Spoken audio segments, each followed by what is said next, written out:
nice meeting. It's enjoyable to learn about what you guys do as an organization, and I think more public should be here. And now that we have our special seating and our security guards, we are thankful that we were invited to come here. My name is Jody White. I stand before you today as a citizen whose family has been trapped in a 13-year legal nightmare that finally ended with a criminal conviction, validating everything we've been saying since 2012. My husband's elderly father, John Sterling White, was under Adult Protective Services care when court-appointed public administrator Thomas Brennan Frazier was given tremendous safeguard powers. Instead of protection, our family witnessed what prosecutors later proved was a criminal enterprise. On November 24th, 2024, 12 years after we first raised concerns, my brother-in-law David White was convicted of conducting a criminal enterprise.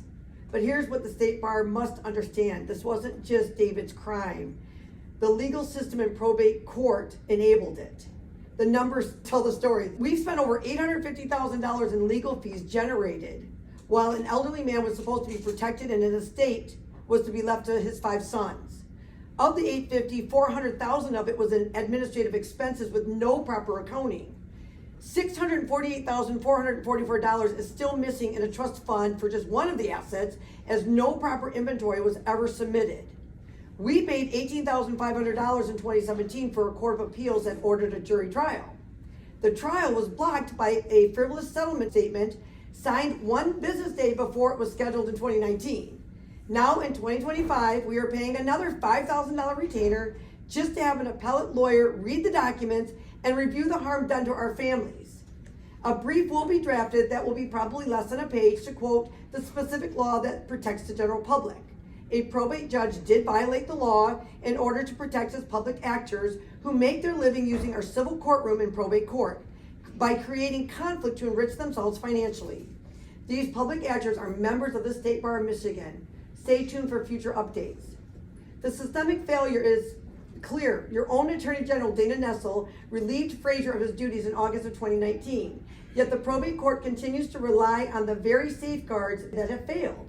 When we sought depositions, accounting, basic due process, my husband Jeff was told he lacked standing, even after a court of appeals said that we deserved a jury trial. The predatory probate concerns have been in front of the legislation since 2017. There is currently affecting the public and should be a matter here with the commissioners.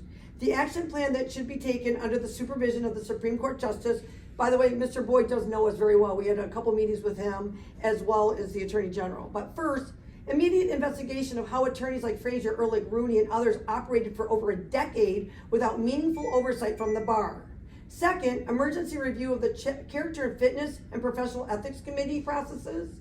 How does this issue persist for 13 years before criminal prosecution finally addressed them? Why are the attorneys being protected for helping a family member conduct a criminal enterprise under the jurisdiction of an elected probate judge in Oakland County? Third, is mandatory fiduciary training for attorneys who handle estate matters? And are there annual certification requirements? Fourth, have created a rapid response elder abuse protocol that doesn't require families to wait 13 years and spend hundreds of thousands of dollars to get justice. And fifth, the independent ombudsman for probate proceedings who are not attorneys to remove the inherent conflicts when court-appointed attorneys oversee themselves. The bottom line, your statement of purpose promising to improve the administration of justice and relations between the legal profession and the public, this case represents a catastrophic failure on both fronts. Justice shouldn't have cost my family over $750,000 in legal fees over 13 years to prove what Adult Protective Services suspected in 2012. The lawyer's oath promises to serve the defenseless and oppressed, yet your system made my elderly father's family the oppressed. The question before you today, will the State Bar of Michigan continue to be a trade organization protecting bad actors, or will you fulfill your constitutional mandate to actually regulate the legal profession? The criminal conviction in 2024 proved we are right all along. The question now is, what will you do to ensure no other Michigan families endure what we have, being a family in Oakland County Probate Court since 2012? Thank you very much. I appreciate your time and back again, because we would like to see, you guys are doing wonderful work here, but we do need some help in probate court. And I do have something with Frazier's testimony that I sent.